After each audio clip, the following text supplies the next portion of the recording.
Siamo sulla spiaggia di Tonel, Sagres, Algarve. Una delle spiagge più belle, una delle spiagge più estese.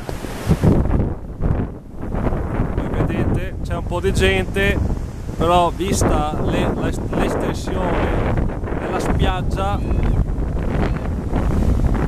si sta belli tranquilli.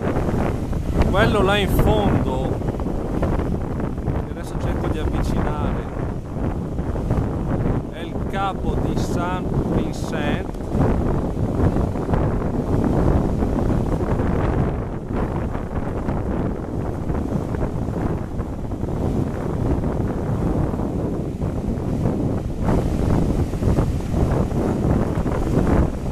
Questa è una spiaggia molto frequentata da surfisti, anche se oggi non ce ne sono, o ce ne sono pochissimi, perché siamo in agosto, il mare è piuttosto calmo, anche se di vento ce n'è parecchio.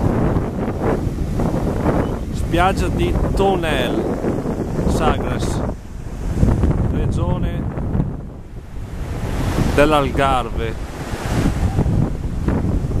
Il paese Sagres è il paese più ad ovest dell'Algarve, sud-ovest del Portogallo.